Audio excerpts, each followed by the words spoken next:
In problem 1.1.8, the wavelength that is described for the Blu-ray player is in the visible part of the spectrum, which goes from 400 to 700 nanometers.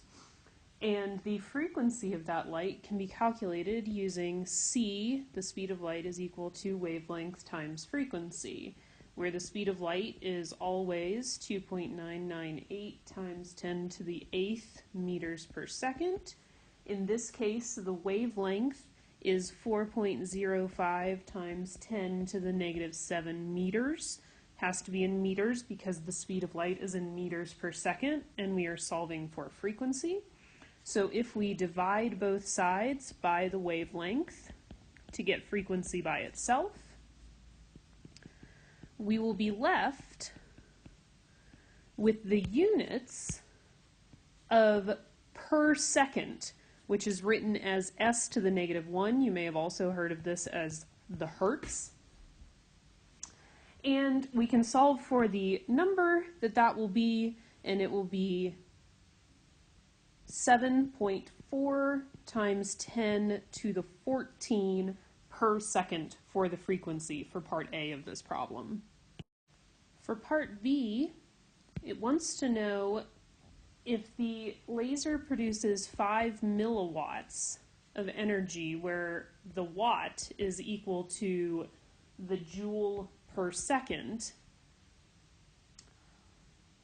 how many photons will be produced in an hour? So 5 milliwatts is the same as 5 times 10 to the negative 3rd joules per second, which we can convert to hours by multiplying. There are 60 seconds in 1 minute. There are 60 minutes in 1 hour. So the number of joules that will be produced per hour is 18 joules. Now, using the formula where energy is equal to Planck's constant times frequency, we can use the frequency we calculated in part A and determine how many joules per photon are generated by that frequency of light, where Planck's constant, 6.626 times 10 to the negative 34, and the units on Planck's constant is joules times seconds, times frequency, which was 7.4 times 10 to the 14 per seconds. So here, per second and second cancel out. My energy will be in joules, and that's per photon. So the energy is going to be 4.9 times 10 to the negative 19 joules in a photon. So if I have 18 joules in an hour, and I have 4.9 times 10 to the negative 19 joules per photon, joules are going to cancel, and what I'm going to wind up with is the units of photons per hour, and I'm going to find that 3.67 times 10 to the 19 photons are generated in an hour by the Blu-ray laser. For part C, we are told that the resolution can be calculated by taking 0.6 times the wavelength of light divided by a dimensionless constant of the numerical aperture, where here the numerical aperture is equal to 0.95. So simply plugging that into the formula we are given along with the wavelength we were given at the start of the problem, we can find that the resolution of the Blu-ray player is going to be 255 nanometers. My answer here is in nanometers because everything else is dimensionless, so the only units I've had in the entire problem are nanometers. The final part asks us about the amount of data that can be stored on the disk itself. So we can store 1.5 times 10 to the 7 bits of data per square millimeter of the disk.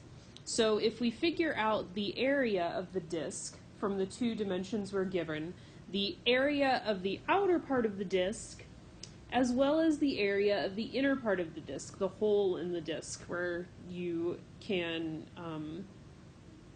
insert it into the case and things. So the outside area is going to be pi r squared, where r is 60 millimeters, the radius, the outer radius, and that gives me an area of 11,309.7 square millimeters, whereas the area of the inner hole is going to be pi times 7.5 millimeters squared, which gives me an area of 176.7 millimeters squared.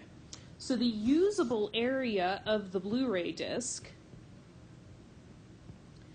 is going to be 11,133 millimeters squared, which I got by subtracting the 176 from the 11,309. So if 1.5 times 10 to the 7 bits can be stored per millimeter squared, and I have 11,133 square millimeters, that means I can store 1.67 times 10 to the 11th bits of data on that disk. So to answer the second part of the question, if I have that many bits of data, and I can store 9.4 million pages of data, the number of bits per page is going to be 17,765. So this problem was part new information, the frequency calculation, the energy calculation, and part a review in dimensional analysis for parts C and D.